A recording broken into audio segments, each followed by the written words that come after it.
الصلاۃ والسلام علیک یا رسول اللہ وعلی آلک وصحابک یا حبیب اللہ۔ الصلاۃ والسلام علیک یا رحمۃ للعالمین۔ الصلاۃ والسلام علیک یا خاتم النبیین۔ حمد و صلوات کے بعد حضور نبی کریم صلی اللہ تعالی علیہ وسلم پر جہاں درود پاک پڑھنے کے فضائل ہیں، وہاں پر درود پاک لکھنے کی بھی بڑی فضیلت ہے۔ جی ہاں، درود پاک لکھنے کی بھی بڑی فضیلت ہے۔ جب تک درود پاک لکھا رہے گا، نامہ اعمال میں نیکیاں بھی لکھی جاتی رہیں گی۔ اور روایتوں میں آتا ہے کہ ایک شخص جس کا کام تھا لکھنا، وہ کاتب تھا، اس کا کام تھا لکھنا، تو اس کے مرنے کے بعد لوگوں نے اسے خواب میں دیکھا اور اس سے پوچھا ما فعل اللہ بکا، یعنی اللہ تعالیٰ نے، رب تعالیٰ نے تیرے ساتھ کیا سلوک کیا، تیرے ساتھ کیا معاملہ فرمایا؟ تو اس نے کہا کہ میری ان 2 انگلیوں کے سبب رب تعالیٰ نے مجھے بخش دیا۔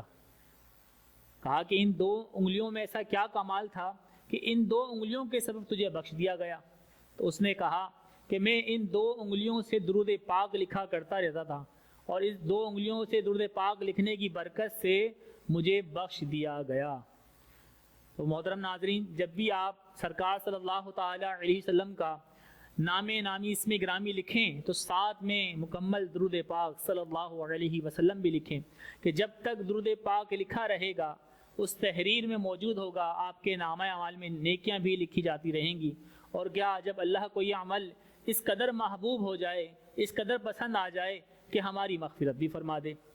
اصول برکت کے لیے ایک مرتبہ درود پاک پڑھ لیجئے، صلو علی الحبیب صلی اللہ تعالی علی محمد۔ نقل کیا جاتا ہے کہ ایک فقیر، ایک درویش جنگلات میں ریاضات اور عبادات میں اور سلوک کے درجات کو طے کرنے کے لیے مجاہدات میں مشغول ہوتا ہے۔ کئی عرصے گزر جاتے ہیں اس کو جنگلات میں، صحرا میں، ویرانے میں، اور اسی سفر کے دوران اس کے پاس کھانے پینے کی اشیاء ختم ہو جاتی ہے۔ وہ 1 دن، 2 دن، 3 دن، کئی دن تک اس نے بھوک اور پیاس کو برداشت کیا، یہاں تک کہ اس کی کیفیت یہ ہو گئی کہ عنقریب اس کی بھوک سے جان نکل پڑے، اور کھانے کے لیے اس کے پاس کوئی چیز مہیا نہیں تھی۔ وہ درویش بیچارہ پریشان حال، اسے راستے میں ایک مردار ہرن ملی۔ وہ مرتا کیا نہ کرتا، اس نے اس مردار سڑے گلے گوشت میں سے کچھ اس نے کھا لیا اور اپنی بھوک کو مٹایا اور سفر کو جاری رکھا۔ کچھ دنوں بعد وہ ایک آبادی میں پہنچا۔ اس آبادی کے اندر لوگوں نے اس کا استقبال کیا، اس کا شہرہ اٹھا کہ بھئی فلاں درویش آیا ہے، فلاں درویش آیا ہے۔ لوگ اس کے استقبال کے لیے آنے لگے، طرح طرح کے خوان اور پکوان پکا کے اس کے لیے لائے گئے، لیکن وہ تکبر میں مبتلا ہو گیا اور اس نے کہا کہ میں یہ کھاؤں گا، میرے لیے تم یہ لائے ہو۔ اس نے اٹھا کے جب پکوان کے اور خوان کے تشت کو پھینکا تو خواجہ خواجگان، خواجہ نظام الدین اولیاء، سلطان المشائخ، وہ بھی وہاں موجود تھے۔ تو آپ نے اس درویش سے کہا، اے درویش، یہ ان کھانوں سے اچھا نہیں جو تو جنگل میں سڑا گلا ہرن کھا کر آیا ہے، یہ کھانے اس کھانے سے تو بہت لاکھ درجے بہتر ہے۔ وہ درویش حیران و پریشان ہو گیا کہ اس صحرا کے اندر، اس جنگل میں میرے سوا تو اور کوئی نہیں تھا، یہ راز کی بات میرے دل میں اور میرے سینے میں موجود تھی، یہ ان کو کیسے پتہ لگ گئی؟ وہ حیران و پریشان تھا کہ اسی کیفیت میں وہ بے ہوش ہو گیا۔ جب اسے ہوش میں لایا گیا تو وہ حضرت خواجہ خواجگان کے قدموں میں گر گیا اور آپ سے معافی کا طلبگار ہوا۔ آپ نے فرمایا کہ سلوک یہ نہیں کہ تم تکبر میں مبتلا ہو جاؤ، سلوک یہ ہے کہ تم عاجزی کرو، انکساری کرو، یہ سب سے بڑی سلوک کی راہ ہوتی ہے۔ اس کے بعد آپ نے اسے سینے سے لگایا اور اسے علم و عرفان کی وہ دولتیں عطا فرمائیں کہ وہ جھوم جھوم کر کہنے لگا کہ میرے پیر نے مجھے سب کچھ عطا کر دیا، میرے پیر نے مجھے سب کچھ عطا کر دیا۔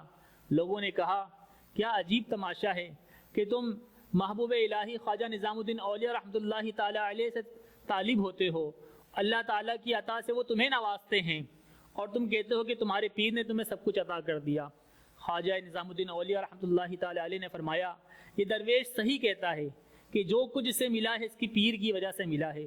یہ اگر یہاں آج مجھ تک پہنچا ہے تو اس کی پیر کی ہی نظر تھی کہ میرے سے اس کی ملاقات ہوئی، اور اس کے پیر کی نظر کی ہی وجہ سے، پیر کی عطا کی ہی وجہ سے اسے علم و عرفان کی دولت نصیب ہوئی ہے۔ تو محترم ناظرین، ہمیں اس واقعے سے درس ملتا ہے کہ طریقت کی راہ میں پریشانیاں رکاوٹیں آتی ہیں، لیکن طریقت کی راہ میں جو مرید درجات کو طے کرتا ہے، بھلے اسے کہیں سے بھی کچھ ملے، کیسا بھی فیض ملے، وہ اس کی پیر کی ہی عطا ہوتی ہے، اس کی پیر کی ہی نظر ہوتی ہے۔ اور دوسری بات ہمیں اس واقعے سے یہ بھی پتہ لگا کہ ہمیں عالم کے سامنے تو زبان سنبھالنی پڑتی ہے، جبکہ ولی اللہ کے سامنے دل بھی سنبھالنا پڑتا ہے۔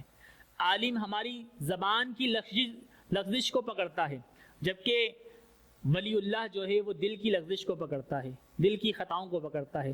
تو عالم کے سامنے ہمیں زبان سنبھالنی ہے، جبکہ ولی اللہ کے سامنے، اللہ کے پیاروں کے سامنے زبان کے ساتھ ساتھ اپنے دل کو بھی سنبھالنا ہے۔ اللہ تعالیٰ ہم سب کو عمل کرنے کی توفیق عطا فرمائے۔